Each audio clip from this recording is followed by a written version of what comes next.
Okay, so how has everybody been? Coming along? Yeah? If you look at the last year or so, would you say spiritually you're really feeling like quantum leaps? Good, because most humans can't say that. Even when we think we're having like these quantum shifts, and then all of a sudden something happens in the world, and we just sink right back, digress right back into fear and the stuff of the world, and it's...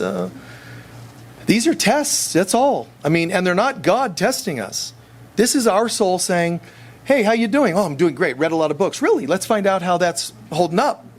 And then it puts us through a test to see, have you become what you read? Right? Have you become what you meditated? Visions you've had?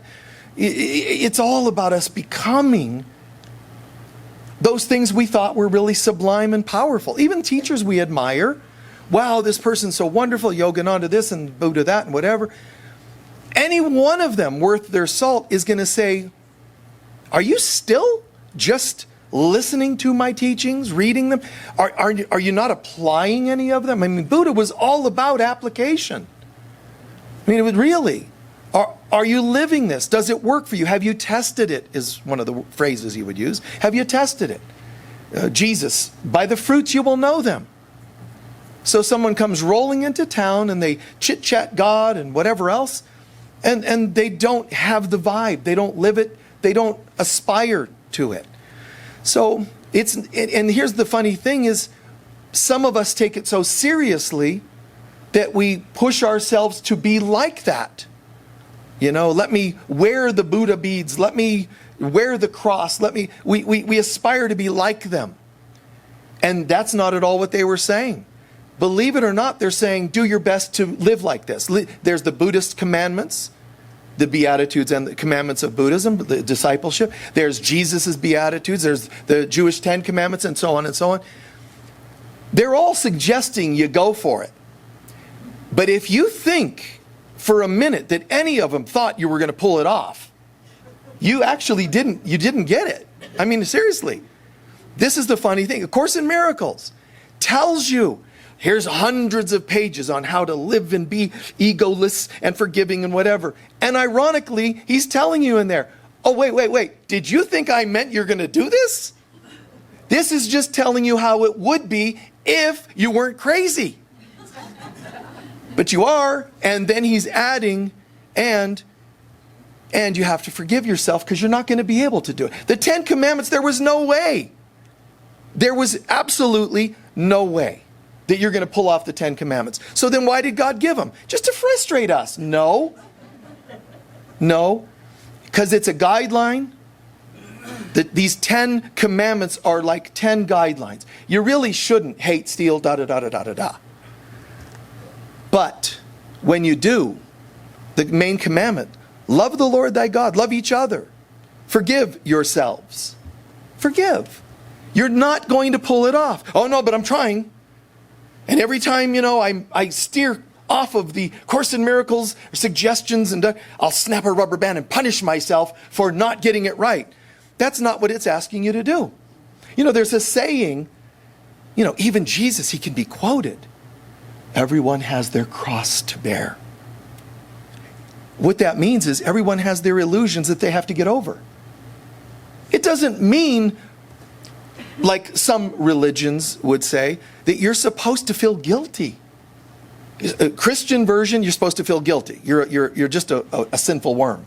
And you're not going to do, it's not going to be good. When you die, it's not going to go well. Because you're not going to be one of the few that get to make it to heaven.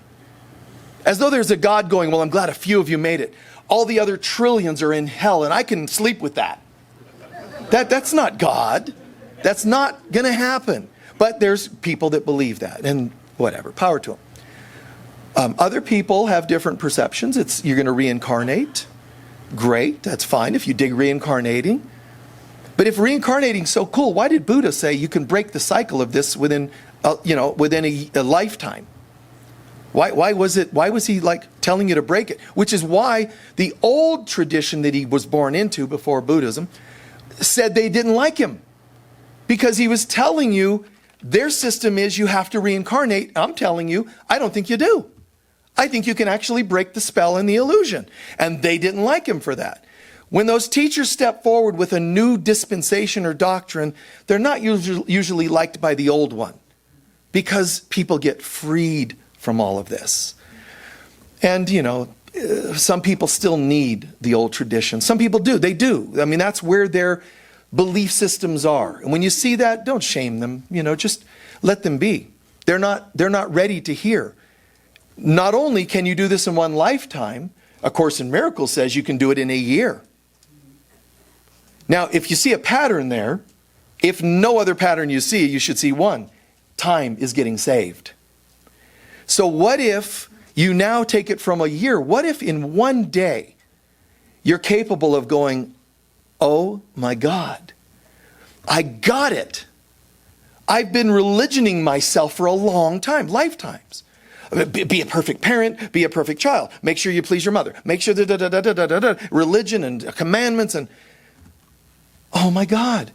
What I really need to do is my best to be a good, loving person for self and others, which will be far easier if I bring more God in, I can bring more God out.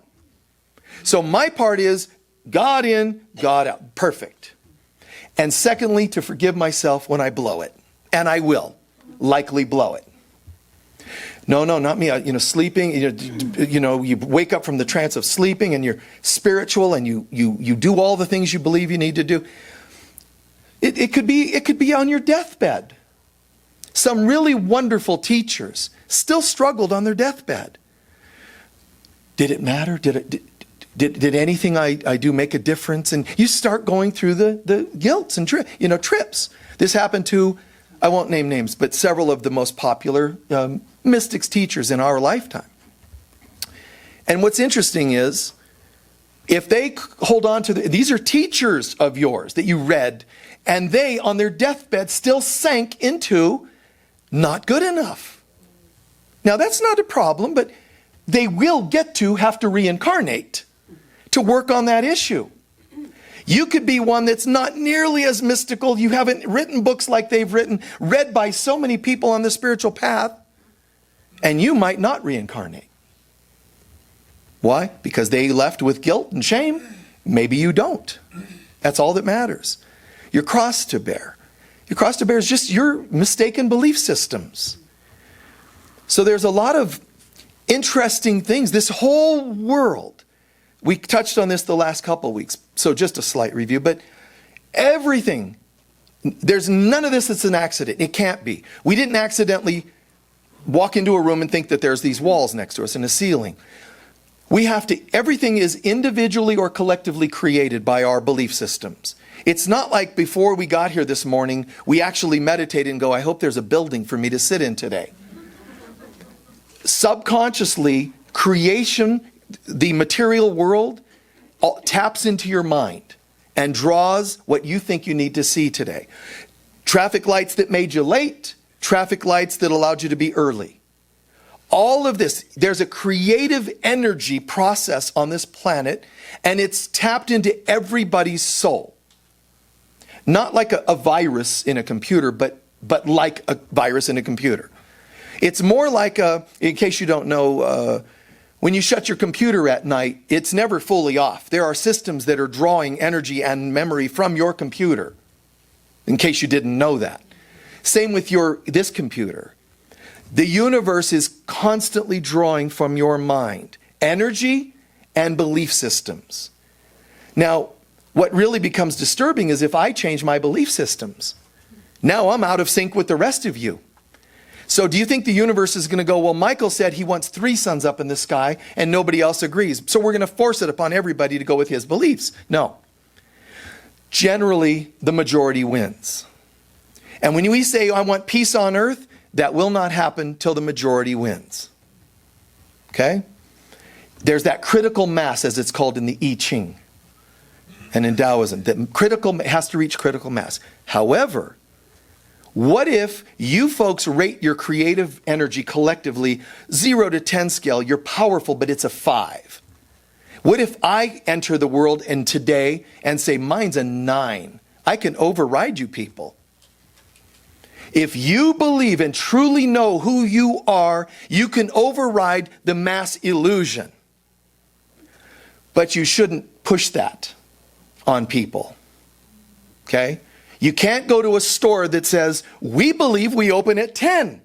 And you say, I think it's 9, and kick the door in. You can't do that to people. You can't force them to be more enlightened than they're ready to be, nor to even believe in the common laws of physics today, or the common laws of prosperity or economy. You can't force it. But what you can do is smile and know that you're getting it. And the time will come when more of them get it. And pretty soon we look at each other going, okay. And without even words, there's just the look. Okay. Meaning, did you get that message last night from? Yep. And it's happening. We're changing laws. And when someone says to you, I can't afford such and such, you can preach, don't say that. That's negative terminology. This book I read said you should not speak negatively, which you're already showing me fear that you have about me speaking negatively. So you need some healing. But what we can do is find and ask Spirit, am I supposed to make a difference for this person? Am I supposed to add anything? Ask inside. This person said, I can't afford things. You can stand there. You can get up on a box. Oh, beloved, this is in our hearts that we can create, and you just don't get it yet, and so on. That's not what you're supposed to be doing. Bridging. So here's what you might do. Oh, well, you know what? I feel guided. I'm going to give you $5 for that thing in the grocery line. Oh, no, but it's just money. What did I just say? It's just money. Why? Because you said I can't afford. I countered it with it's just money, meaning it's an illusion. So I taught without preaching. I demonstrated something. So that's really what we're asked to do.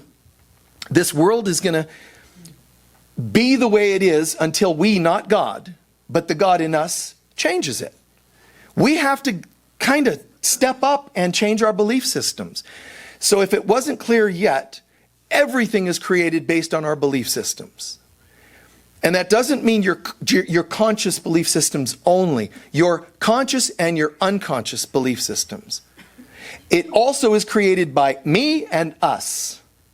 Get that? Okay. So we're all in this together. The global warming. Oh, you know who did that? It was a Republican somewhere. No, it's us. Oh, and then there's this. Oh, those Democrats. No, it's us. And the world just reflects. The world is a hologram. That's all it is, reflecting what videos and CDs and tape we put in the machinery. This is what I want to see today. I don't remember thinking that. And that's what's sad, because humans still think that ignorance is bliss. And if it was bliss, we would be a lot happier, because we're very ignorant, as Buddha says. Ignorance is a problem. So we have to learn to step up and go, you know what? I'm here. I'm going to show up. Oh, you know, yes, there's war, and we bring that about. We co-create that in our beliefs. I mean, I have war here. My liver doesn't even like my gallbladder. How do I know? Ask some medical tests. Go to Edgar Cayce readings and how deep he was in his readings on bodies. The parasympathetic system is now rebelling against the sympathetic. So, you know, blah, blah, blah. And he would talk about rebellion in here. This system is not working harmoniously with that one, because there's a subluxation of the fifth vertebra, you know, of the thoracic. What? Click. Oh, I'm feeling really good now. There's conflict in here. A lot of us, we're just too holy to think that could happen to us. There's conflict. If there's not conflict, why are you aging at all? There would just be pure harmony and incapacity to age at all. There's conflict. I want to be this, but sometimes I'm that. I want to be without grievance and anger, but I get it sometimes. Some of us think we're holy until you get pulled over for a ticket. You know, now you've got someone to blame. And of course you weren't speeding. But I've told you guys, I've been pulled over a couple times in my life. And on some occasions, you know, they usually recite at the end, if you want to debate this, you can. You can go into court and fight this. My response was not, that's right, I'm going to go fight this. I have rights as an American. No, I just tell them, dude, even if I wasn't speeding, I have when you haven't caught me. That's what I tell them. It's okay. You're just getting me for yesterday. I'm not going to like make myself a victim. I just, just see it differently. You got to be kidding me, Somebody I know who always made this turn where you're not supposed to make it, this cop finally caught him and pulled him over. And when they were done, this person had the wherewithal, you're getting a ticket despite your protest and so on. And the guy, when the ticket was done, he said, let me explain. I'm not gonna not run that red light. It's a turn on my street, and it's annoying. This is what the guy told him. If you want to give me another ticket tomorrow, just park here and wait for me because I'm coming back. This is what he said. This individual had to have licenses in more than one state because he got so many tickets each year, they kept taking his license away. So he had them in other states. I mean, wow. But at least he just owning what he's doing. That's more real, more spiritual than the people that claim to be victims of the police officer who gave you a ticket. Whatever, guys. I mean, you have the right to speak up, do what you need to do in things, but be careful not to make yourself a victim in this world. It's not just that argument about the ticket. When you carry that and then another victimization consciousness, you are destroying your mind, your soul, and your life. Own that you felt that way. Own that, God, I'm frustrated, I shouldn't have got that ticket. Own that. It's okay. I'm not saying stuff it or deny it. Own it. But once you own it, you can also then change it in consciousness. You cannot change anything in consciousness you do not own. Because if you don't own it, it's not yours to change. What right do you have to change anything? War or anything else? So humans haven't yet grown up enough to say, I play a part. They think they do. But they haven't grown up enough to say, there's only war because we have it in ourselves. Instead, we get spiritual. We go, I have nothing to do with that. That's not going to help. And when you want to pray for somebody to be healed, and you go, well, I'm a pretty powerful prayer person, so I'm going to do prayer for you, sick one. You're not going to help them as much as you say, we're in this together. I just happen to be the one without the symptoms today. So you and I, we believe there's a sickness. See, when I pray, I don't go, you. I say, if I'm praying with somebody, I might say, Father, Mother, God, we're coming to you because we have a struggle going on, financial or whatever else it is. I say we. New Age people would tell me often, don't do that because you're putting yourself down. Really? Then how come I see a lot of healings and you don't? Because I have no fear of stepping up with my brother and sister and saying, we're in this together. And together we'll change it. Because divided we fall. If you're sick and I'm not, I just fell with you. That's why the Hawaiian Ho'oponopono prayer prays in a fashion that is, we're in this together. And why it's so effective. In such simple few lines, so effective. So today we're talking about basically the difference between, I'll call it acceptance versus resistance. I've talked about acceptance and the values and so on. But this is acceptance versus resistance. Accept that you're not going to live up to the 10 commandments, but do your best to live it. But accept that it's not going to happen. Accept that, if it were up to me, this is Jesus' prayer, I would say, let this cup pass. It's kind of the same. Saying, God, funny thing. I try to eat right, but I still have dreams about cheesecake. God, I try to be without grievance, but when I think of so-and-so, I find my jaw clenches. It's just like, so what? If I own it, I can give it up. If I don't own it, it's stuck in me. Just see it. I should never drink again. It's bad. No, you're thinking. It's a thinking problem, not a drinking problem. It's in your consciousness, and it's okay. Well, why do I drink? Because you're wanting to cover something up. Oh, that's terrible. Well, it can seem terrible. Would you like to uncover it? No. Okay. This, this is going to recycle and come around again. Or, yes, which is why a program like the 12-step program, it's not a quick, easy fix. This is I have to look at myself. And that's something, I'm sorry to say, that a lot of spiritual traditions don't do. They want to praise God, they want to read and kneel and wear certain beads and anything but not look at themselves. Why do we sometimes curl our fingers towards our thumbs when we meditate? Why do we sometimes put our forehead to the ground? Because it's all, even though there's slight symbolisms to it, this meridian gets activated and all these wonderful yoga things. What's also happening is, don't go out, turn back within. Don't go out, bow and curl in. You see what I'm saying? Why is it that when people cry, they often curl up in pain? Because the universe and the symbolism is, go inside. Why do you do tracking work? Why do you do step work on hurts and wounds? Because it's all telling us, this is where you're at. Go inside, let's look at it and release those pieces. Do not do the bypassing, please. There's nothing wrong with you being sublimely spiritual and still crying sometimes. There's nothing wrong at all with the loss of somebody and you cry. There's nothing wrong with you being concerned about war and the effects of war or poverty or whatever. And there's nothing wrong with us being sad and concerned and even angry about these things, as long as you bring them to the altar. Otherwise, what are you doing? You're either going to deny you're feeling it, or you'll just own that you feel it and keep feeling it. Yes, I'm angry and I have good reason to be angry. That's not helping. I mean, I'm glad you're owning it instead of saying I am not angry and then all kinds of wicked things happening inside your body. I'm going to own it, but are you just going to stop there? I get it, I own it. And sometimes you can say, sometimes I wish I didn't feel this way. That I'm also bringing to the altar, that I wish I didn't feel anger. It's fine.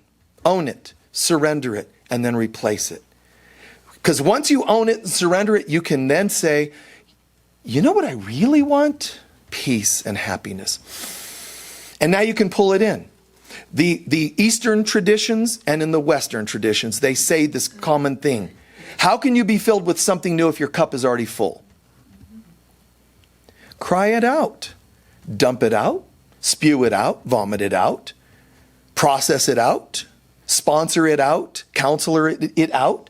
But empty the cup a bit. But when you do, don't forget, why don't you just invite something new to stand in its place? Anger out, peace in. Sadness out, understanding in. Always replacing, always bringing something new into the mix. But if I want to change my life or the world, I have to look at my internal self and do my work on it. Any misbeliefs I have to be dealt with and looked at. And once I start working on my inner self, please let's not remember, once I'm doing this, it's encouraged to also take the external means. So I sit in a counseling session, I'm crying within just my prayer, let's say, or with somebody. Cry it out, but you might also go to a gym to work out anxiety. Does that make sense? So don't just theory stuff, don't just bring it to theory level. Do your work and then come out to the world and make a difference. It's okay to eat right as an adjunct to your consciousness work. If you think that eating right's going to give you consciousness, you're mistaken. Even though the labels will tell you it can. Guaranteed to bring enlightenment instantly. Just, it's just alfalfa, man. That's not going to do that. It's just alfalfa. Horses have eaten it and they're not like, woo, Mr. Ed's third eye opens. Yeah, I'm that old. Mr. Ed. Hello, Wilbur. Remember? Masters know, let go, let God. Let go, let God. It's okay. I slip, I mess up. I found myself in the, department store or whatever, the grocery store because someone said, if you just eat more of this, wow, wow, your crown opens. You know what? Sit down at home before you go to the store. Sit down and say, I found myself longing for my crown to open. I don't know why. I just felt that. So I'm going to surrender this to you. Holy Spirit, Divine Mother, I'm calling you as your child saying, I'm feeling like I want my crown to open. Let the mother say, and so it is, and something starts happening. And then, if you want, go buy alfalfa if that's what you think you need. But get the internal done. Don't ignore the external. Burn your incense, light a certain color candle, whatever feels right. But get the inside, which is known in the Bible as seek first what? The kingdom of heaven. What does it mean, the kingdom of heaven? You guys have heard me say the consciousness of God. Seek first the consciousness of God. Oh, but my partner left, or I didn't have a partner. I just wish I had. I want my soulmate. Seek first the consciousness of God, that you are loved, you are lovable, you're amazing, you're beautiful, and take good care of yourself, become a balanced person. Then go ahead and ask for someone that matches that. Get yourself together and let someone come to you that kind of resonates that way. Don't be all screwed up and ask for a twin soul or a soulmate, because you're just going to get someone that's equally dysfunctional. Because that's the vibration you're in. I know that this involves more work. I know it can be a bummer, but aren't you not tired with the other version, the quick fix? You don't want jack-in-the-box relationships. I don't know. Somebody should have asked for a request for today. Then I could have blamed you for this conversation. So, no matter how much we've read, no matter how much you've meditated, the universe is going to say, no matter how much you've read and meditated, the universe is still, meaning your soul is still going to put it to the test to see if you've become it. Those are called tests. No, God isn't saying, I suspect you're not what you say you are. I'm going to test you. It's not God. And it's not you're a victim of the world doing this to you. This is your soul honestly saying, we want to get you back to your divinity. We're going to do it the easy way or the hard way. When you're all doing things and trying to bypass and pretend you don't have issues or overly religioning yourself, it's going to probably be the hard way. But your soul would prefer that you do it the easy way. What's the easy way? Acceptance instead of resistance. I accept that I am as God created me, but I also accept that I slip. And I accept that it's okay for me to say, wow, I kind of messed that one up. What are you going to hide it from God? I had this thought, but thank God, God doesn't know. That doesn't make any sense. Wow, I just had a weird thought. God's like, I know, that was a weird one, man. And you're allowed to say, and you can even say that thought scares me, that I had it. God's only going to be saying, and? What would you like to do with that? I want to run from it. Okay, we'll sign you up for 3 more lifetimes for that. That's all. I mean, there's no hate or judgment. Or it's going to be, honey, what would you like to do? I feel like I can transform this in the now. Really? And how would you like to do that? Well, I'm feeling like maybe sincere prayer that says, I have these feelings, but I'm going to put them on the altar. God's like, woohoo, golf clap. You're doing great. And you say, but I'm afraid, but I'm not going to let fear get me. Nice. It can all be the easy way. The angels can all sing your soul song. When you're choosing to awaken and move through, not around, no bypassing, but move through stuff that once controlled you, all of the universe is saying peace on earth and goodwill to mankind. Another child of God has made an enlightening choice. Nice job. Now, you could say or think, judging yourself. I'm not this enough. I'm not articulate. That's what Moses said. God speaks to him, I want you to do this, and there's 1 million Israelites you're going to free from captivity, slavery.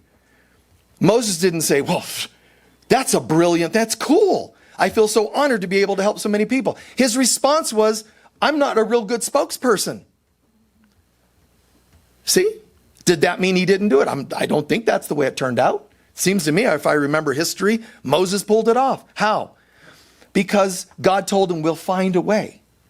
You just surrender and we'll find a way. And one of the ways he did it, he gave him a right-hand man that was pretty articulate.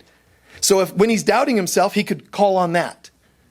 But those days even are going to fade when you realize you don't even need that person to be your spokesperson.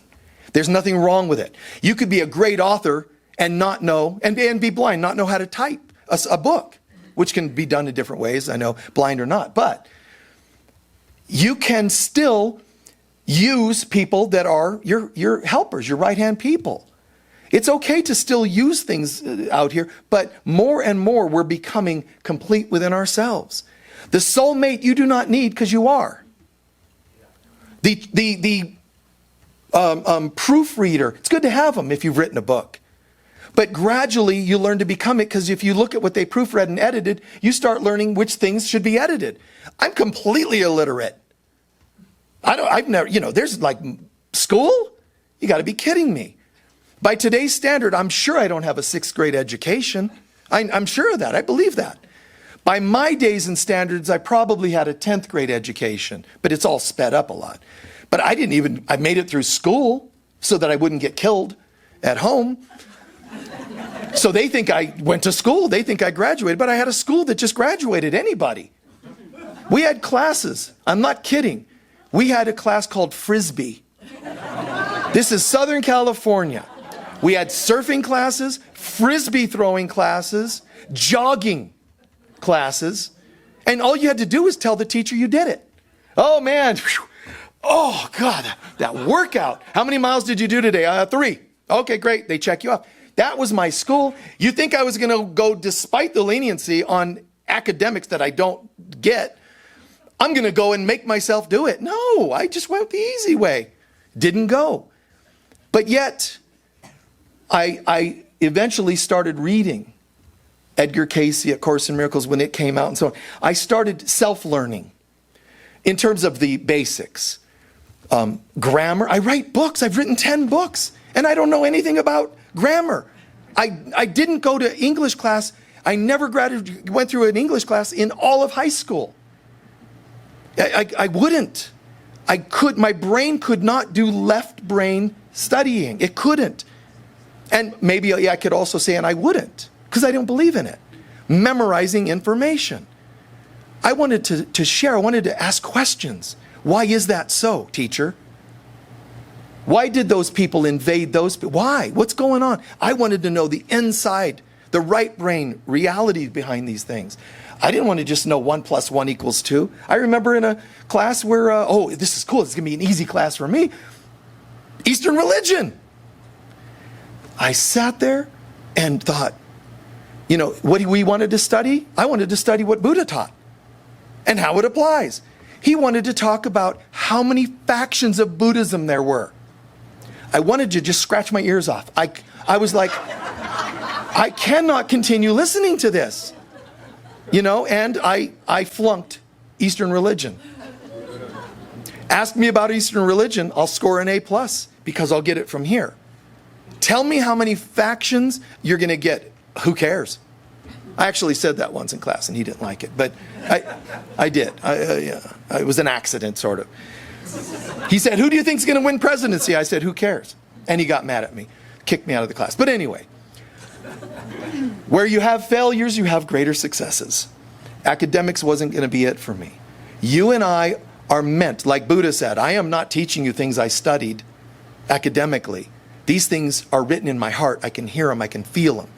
That's where we're all going. This isn't a war between right brain and left brain. The left brain intellectual studies are dying. That's why partly why colleges stopped having college. We called it a pandemic. I predicted it 20 years ago. Before the year 2000, I told friends, I remember students and lectures, I said, academics are going to die. Where people used to say, I'm going to get my kids ready for college, I said, there will soon be no college. And it's already happening. This is a subtle way of the universe saying, using the excuse of a pandemic, that never was real in the first place. Right? The richest people on the planet either didn't go or dropped out of college. It's amazing. They tuned into something else. The Buddhism isn't studied by memorizing and reciting the heart mudra. Okay, it's if you know no Buddhist mantras, if you know none of these sutras, and yet you got it here, you're closer to being a true Buddhist than someone that can recite it all. And any religion for that matter, sorry. So, only God is real. And we're made in God's image. Not this thing, but my true self. So remember, in us is everything. Everything. Nothing exists outside of us. Nothing. So when I sit and stand and download, it's because it's all in us. Ask me anything and I can answer it. But I have no formal studies or training. But that doesn't mean I'm special. I'm just grateful that I believe I can do it. And that's really all we do. I say all, and some people tease me and go, Michael, you say that's all we need to do, but it's not easy for some. I understand. That's just silly. That's just our silliness. Technically, I say, ask me anything. I mean, if one of you collapsed and needed a brain surgery, I probably wouldn't be a good person for that. I probably wouldn't volunteer for that. But the day will come when you can do it. Anything. Know anything. Anything at all. It's cosmic, linear, whatever. I just feel like I've opened up to that in a wonderful way, and I'm grateful for that. But everybody's going to get to that place. And so everything is within us. So here's the problem. The good news is everything is within us, which includes God. So you're studying, you're reading to become more spiritual, and you're becoming more spiritual so you can get closer to God, which is where? Here, which means you're already there. I want to find my soulmate. Where are they? Well, if you think they're outside, they can't be very good for you because they're outside, which is not the real world. So you're getting an illusionary relationship. You want the real deal, you got to find it here first. Go to God and know all things are here. Not only God, all knowledge. So when I stand and talk, if you like what I'm sharing, you're actually using me to help you tap into the all knowledge. If you worship me for doing it, you're rejecting it in yourself. It's okay to say, God, thank you, Michael. You're welcome. And what did you learn today? Well, Michael said, no. What did you learn today? There are 2 levels of this and 5 levels, and that's when you've got it. It's yours, which is what I encourage all the time. There's a third thing besides God and all knowledge. Ego. You also have within you ego, which is quite capable of putting the kibosh on anything else. Okay? If you choose to listen to that particular voice. Okay? If you choose. Well, I choose not to. Oh, that's easily said. Drop a brick on your foot. I still use 1 or 2 specific favorite expletives when something like that happens. I don't go, cosmic oneness, I either use British language and say bloody hell, because that's British, which only Brits get. Some people think that's like gross. It's just a common bloody hell, eh? Or some others that are more American. It still can happen. But I get it, I laugh it, and I must forgive myself. Must, if we want to go in the direction of hearing the voice of God. If you just want to hear the voice of the ego, that doesn't take much work at all. Just open your eyes and talk. Blah, blah, blah, blah, blah, blah, blah, blah. You know what the world needs? And they start talking. It's going to be a default program known as the ego. So I choose God. I choose the voice of God. I choose to be respectful. I choose to be compassionate. I choose to be loving. And I also choose to forgive myself when I failed to do any of those nicely, perfectly. It's all okay. And that provides like an ease in us. I know I'm going to slip, but I'll forgive myself. Look at what that does. You didn't hear any snags in that. You didn't hear any leftover pieces that control you. I mean, if there was one, I owned it and surrendered it and forgave myself. It creates this beautiful Teflon-like soul that garbage can't stick to. And it's just getting smoother and smoother the more I read and fix myself. No, the more I accept the will of God. So we're growing, but only to get to a place we never left. And, and it's hard for some people to understand that or accept that. And that's okay. For now, that's going to be the way they're at. But where they're at. But, everything typically even spiritual people get into this black and white thinking, which black and white thinking, by the way, is kind of an accepted, known label that a psychologist will give you. Black and white thinking goes hand in hand with addiction and with codependence, which is an addiction, and so on. Black and white thinking means you're a wounded person, so you tend to go to extremes because all you know is reaction because you're hurt. Healthy people start to come here more, centeredness. Things aren't all black and white. You're either, do this or you're going to go to hell. And the other extreme, no, you won't. You'll just reincarnate again. Right here, there's this grace. And it tells me I don't have to reincarnate. It also tells me I'm not going to hell. Pretty cool. Easy. And sometimes I get scared. I had a bad dream. It was something some certain group told me. Forgive, come back to center. I read a book, oops. Saw a movie, oops. Just keep coming back to center as best you can. So, what truly spiritual people do understand, those look like extremes that cannot be reconciled. And I'm telling you, you will never reach enlightenment until you learn how to reconcile those two extremes. See them for what they are. Bring them to your heart to be dissolved. Don't be afraid of them and refuse to go to them, because that's still constricting. Acceptance. Oh, you. Oh, yeah, you. Not interested. Not fighting it, like fighting it. It's more like, I'm not going to resist it. I just see it for what it is, and I say, that's not my thing. It's not my belief. So you're basically allowing yourself to go into this beautiful spiritual place, and you're participating on getting there. So when it comes to trying to change yourself, keep these things in mind. I'll start to wrap up here now. Keep some certain things in mind. You first of all, when you think you have to change something, it means you've already determined there's a flaw that needs fixed. Are you so holy that you can tell which things of yours are flaws? Because some things you think are flaws are gifts, and things you think are gifts are flaws. I don't know. That's what to say. I do know. I'm spiritual. I have degrees. You definitely don't know then.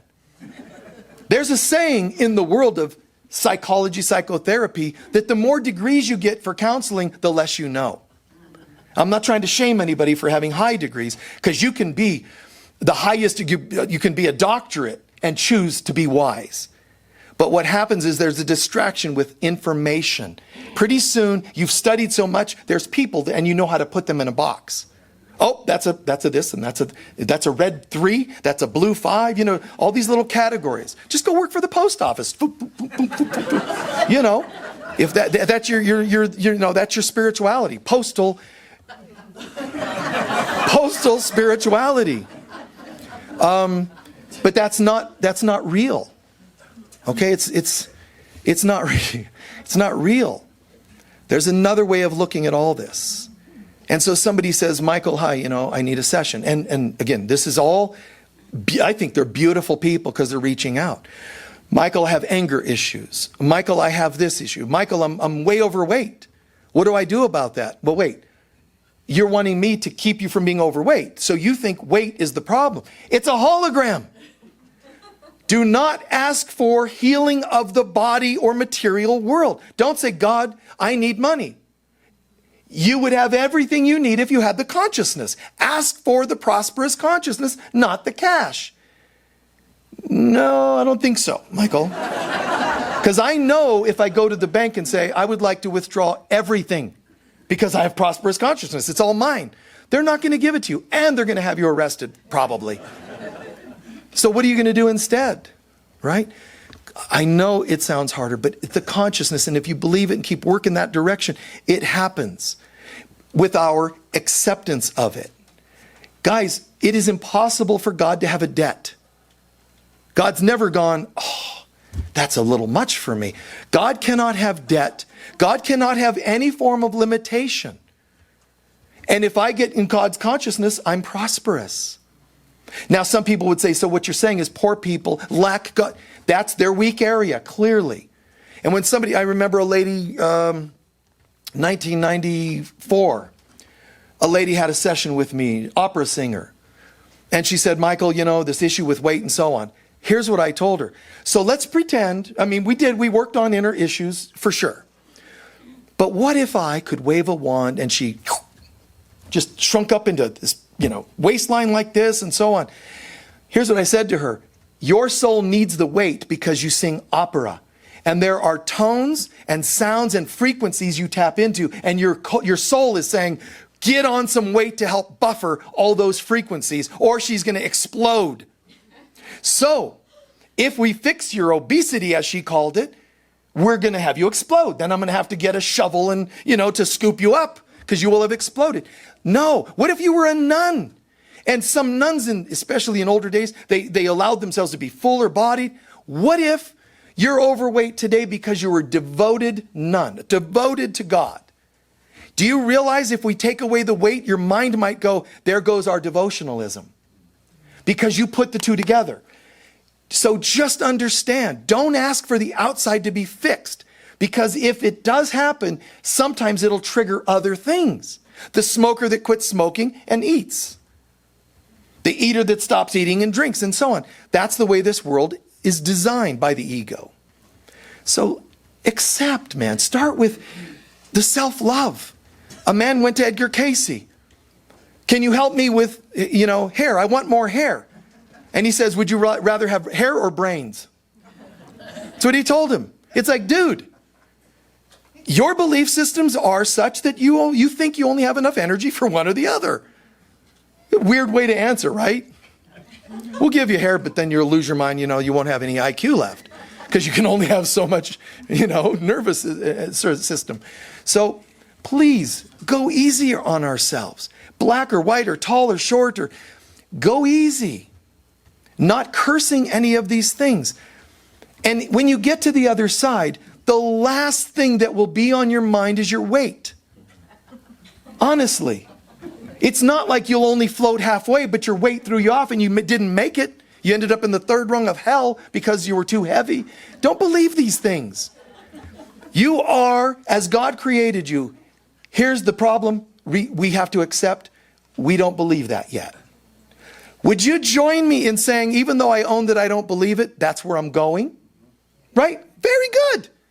That means it's set. And since there's no time since we set our course, we're already there on some dimensions. That's pretty cool. Judge yourself and you're predestining hell. Challenges.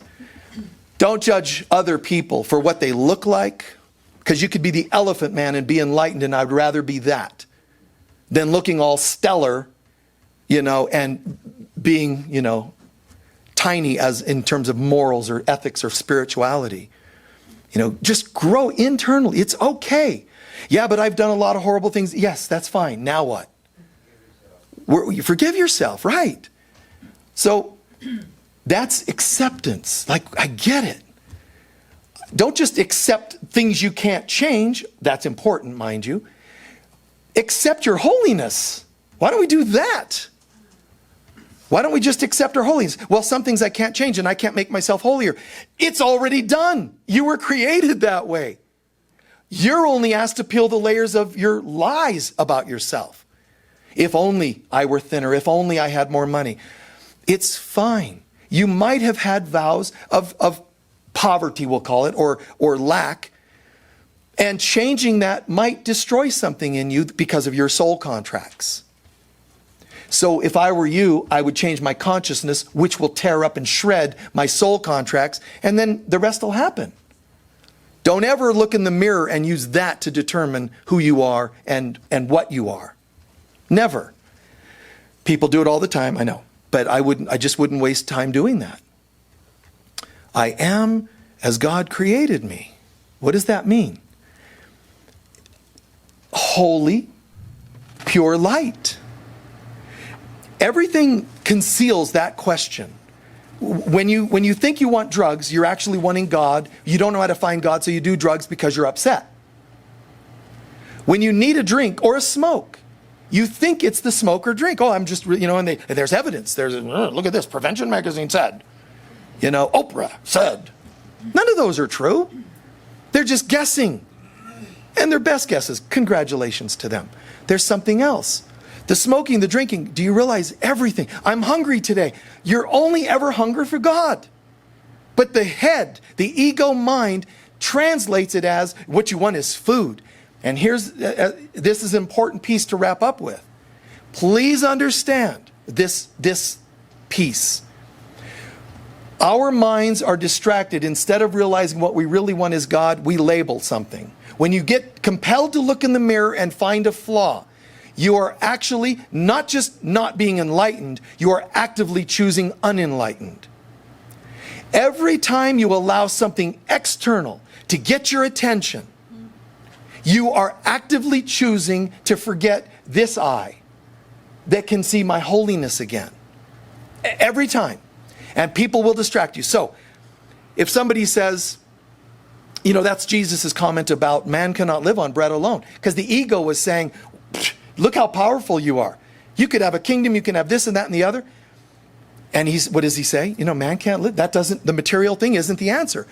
And he's adding, it's God. The Word of God. When Jesus said, we don't need bread, we need the Word of God, what did he mean? He meant to remember who we are. We are the Word creation of God. That's all you really need. Learning to accept that, I think, is a very beautiful relationship with Spirit. I'm still participating and taking responsibility, but I don't punish myself like I once did. Right? It's like, it's okay. But I wish I didn't have, and it's okay. And you can say, snap, I no longer have prosperity issues, which is fine. And I don't even want to think that I ever had them. I want to forget it. What if Spirit has a different perspective and says, oh, that's a shame that you snapped and manifested cash? Why is it a shame? Well, I had a whole line of people that only you could have changed the lives of that went through the same things you did about poverty. You see? I mean, it's true, guys. You're the single mother, the pregnant at 15, the drug addiction, all the things we've done. When we surrender our lives, God will line up people that can relate to that. So the way A Course in Miracles says that is, we need you to be in bodies. Wait, all these other 3,000 pages said bodies are illusion. This page says, congratulations for being in a body. What are you doing? You're messing with me. And he says, no. Because most human beings aren't yet ready to hear just invisible voices. They need you to zip up a body and look as screwed up as they are. I kind of believe in this life after death thing. Great! You're changing their lives because you're in the trenches with them. I mean, seriously. So do you say military people are all going to hell? None of them are enlightened. They need someone in the trenches with bullets whipping by to say, hey, you know what? If we go, I'm glad to have known you. Light, planting seeds of light. I know how preposterous it is to certain people to hear such things. I'm not saying enable and stay addicted. I'm saying as you change your past, you'll have the background that will reach people that I, standing here, could not do. And I can reach a lot of people. I know how to work and bridge and channel wonderfully. And yet God's saying, no, Michael, you can't help them like that person. You mean the ex-heroin addict? Yeah, that's right. Because when we peel off who we're not, something else magical is there. And that magical self can reach people that the rest of us might not be able to. Maybe that person needed to hear from a single mom. A person that was married 10 times or whatever. Let it go. Just let it, all these opinions, let them all go. All they are forms of resistance of who we really are. They are forms of resistance. Okay? All my negative beliefs about myself, my judgments, but also the idolatry, meaning the things I think are great. If only I had that. So, there's something called gold, which is the most valued thing on the planet. Most people, even that are in love, if they were given a chance to, choose, you can have gold chunk the size of your car, or your partner, who's probably going to leave you soon anyway. Which one do you want? Most people are going to go gold, but do you know what the gold symbol? Why did ancient people, Peru and so on, why did these people have gold? Because they wanted a lot of money. No, they didn't live like that. They didn't live like that. And then the white man showed up and said, gold, take it. Those people saw gold as a symbol of God. Gold, God. You see? It was a symbol of God. Golden light. Golden white light. We saw the light. We saw God. We had visions. Christ consciousness, whatever. To them, it was a symbol of God. It was in perspective. Know the truth, which is God is, and respect the illusion. Gold looks like God to us. It's beautiful. We shape it in things, and we masks and characters and animals because we see God in everything. White man shows up and goes, ka-ching! Oh, great, and made it a monetary thing. If it's so valuable, if it's so important, how come if you put a chunk of gold in the middle of a room with toddlers, they don't all go for it and fight over it? You know, no, mine, mine, mine. They don't do that. Show them a pot and pan with a spoon. Ding, ding, ding, ding. It's like $3. Got it at Goodwill. It's $2.50. Ding, ding, ding, ding. They will not let that thing go. And there's a chunk of gold. If it was so real, why can't a kid get it? Because the perverted mind. Gold's fine. If you know what it really is. Symbol of gold. Thank you. God, gold. Love it. But go for the gusto. Go for God. Go for what you're really looking for. You don't want a partnership, you want God. Find God in a person, and if you're not able to find it there, take time alone and find it in yourself, obviously. If you don't have a partnership yet, find it in yourself before you go launching looking for somebody. Bring them a bit of somebody who has presence of God.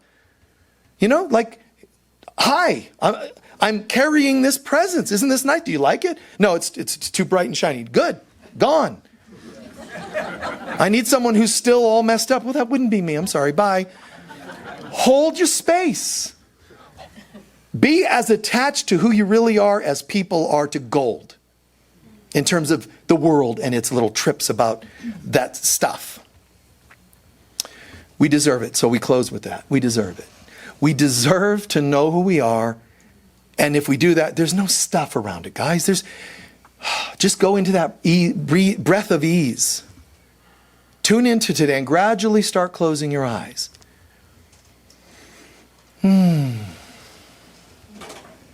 Gradually start closing it. And the breath like that, organically, like, wow. Everything's okay. I am okay. Hey, shoulders, guess what? You don't have to carry anything. Pelvis, relax. Feet, relax. Hands, all these things. Today's meditation, because I just mentioned hands and that triggered something. We're just going to do a brief meditation on this, an exercise I've used with people, usually pairing up, which we're not going to do. So I want everybody to hear these words. There's the you that you think you are or have been. That's easy. Take 30 seconds just to male, female, single, this, that. Look at all the titles. All the opinions.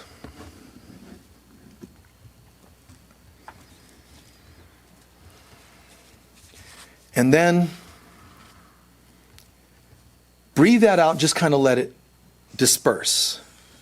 So we can take in a different perspective. Now, before we look at the opposite, like the holiness that we are, let's just go halfway there for now. Look at yourself the way you perceive. You've clenched your hands in anger. You've done things with this body. You've been addicted to things. You've done things you wish you hadn't, and you wouldn't demonstrate that it's wise for your children to do. But look at the things you've done. Just remember what we just looked at. And try this perspective. My soul has traveled many lifetimes. And what I've done mostly is cope. Coped with loss because I had losses. Deaths because I've had to. Fear because I've had fear. I get it. Wow. My soul has been many places. So much so that I don't remember my lifetimes. Why? Because I don't want to. It's not a fate from God. You're not allowed to remember them. There's hurts and sadness. It's a bit overwhelming. Even the positives. It's a bit overwhelming to know all things at once. But I'm going to just take this moment to look at me. Many lifetimes. Beloved, me, beloved, you have been through a lot. Achievements, nice job. Losses, I'm sorry to hear that. And let's use even today, our life in this lifetime, as a means of healing that. Just start with your hands. Take your two hands and just hold your hands lightly together. And sort of gently just observe your hands, your fingernails, the pads of your fingers, pad the palm, just slowly. It's just, wow, it's just a hand, right? No nails and, you know what your hands feel like. Go a little further with it. Go a little further. Try this on for size. You're holding your own hand, and try to remember this. That hand has clenched in pain. That hand has clenched when people were abusive to you. Don't be afraid of it. You can cry, but just own it. That hand, you forgot. You just use it today. That hand has carried its first lunchbox to school and played on monkey bars and such things. Remember that. You've been through a lot of things, and those hands were there with you. And we used them for all kinds of things. To have our favorite food and to feed us more addiction. Those poor hands, man, what was I thinking? I didn't mean to download my stuff onto these hands, nor the rest of my body. But I went that direction. No more. These hands will never embrace someone that doesn't feel like love and respect. Oh, but what if I'm in need? I'm God. How could I have needs? Use the hands to butter your favorite flavor of toast. Use the hands to wave lovingly at people instead of flipping them off, which you'll still do once in a while. It's okay. But know what you're doing and why. Those hands are connected to what? Your arms. Where are your arms connected? To your chest, which is your heart. My hands should be expressing the feelings of a connected heart and soul rather than one that is separate. If I use these to punch, to clench, to flip off, it means my soul is off, and that's why these are reflecting that. Been there, done that, and I might still slip. But today, oh my God, those hands belong also to a soul that was a child that I forgot about, a soul that's worked many lifetimes to come together. How many times have these hands held together in prayer? How many times have they also rubbed shoulders of somebody that had a headache? That's the direction I got to go, because I want to go. I choose to go.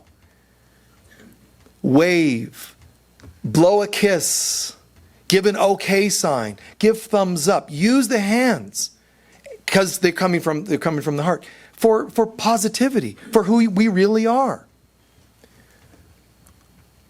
Now, you're holding those hands, you're touching those hands. Remember, make a promise from one hand to the other. Only God, as best we can. When we slip, I will join one of you to the other and say, sorry, please forgive me. I love you. Thank you. See? Not separate hands, unified. Take a last moment just to kind of absorb this concept. Have your own wording for saying, oops, I'm here. I'm here with you. I will not do anything to you that I wouldn't do to a child's hand that I'm holding.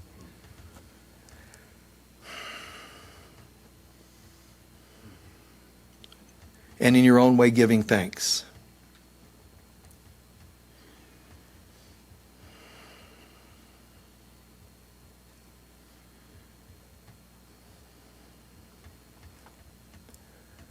A beautiful, gentle promise to yourself.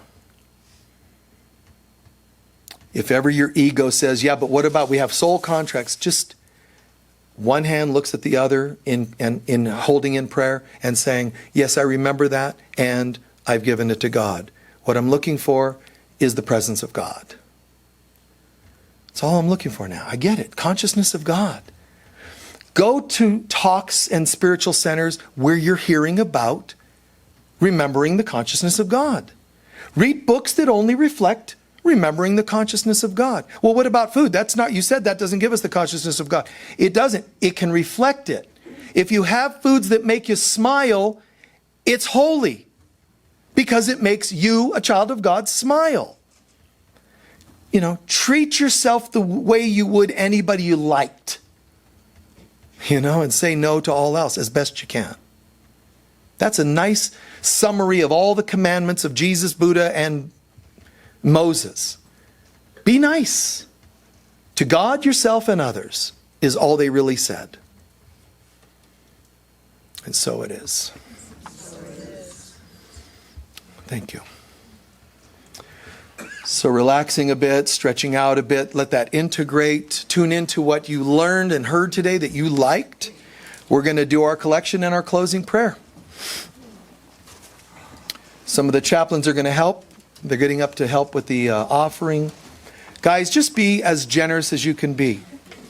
And thank you. Those of you who sighed with that process during the talk or the meditation.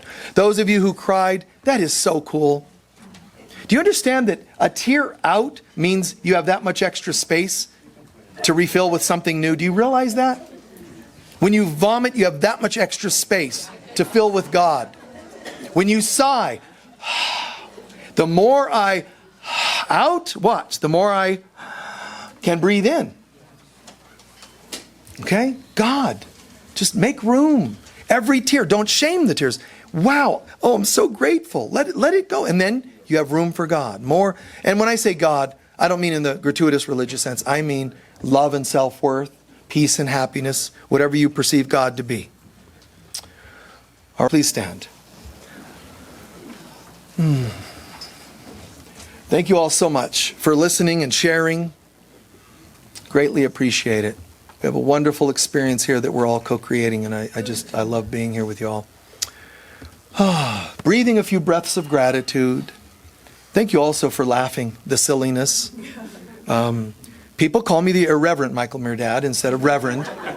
And I'm okay with that, Forgive them, they know not what they say if they don't like that line. But the irreverence is never at a soul of a person. It's laughing at and making fun of all the things we make up about ourselves. It's ridiculous. It's just silly. And even though it's all silly and there is only God, love, peace, joy, happiness, we are also encouraged to respect the illusion enough to hear people when they're hurt, when they don't feel the only thing that really exists, God, love, peace. Hold people, take their hand, help them where you can and how you can. It's okay. Don't try to convince me things like pandemics and war have power over my God self, because it doesn't. Ask me to pray with you that people's pain be alleviated. I have no problem with that. Care about people enough to help. Just don't become the pain that they're talking about. That's where the beliefs are. And when we all stop that belief, it'll all fade. It won't be there anymore. It's all just stall tactics of our ego, trying to keep us from being who we are.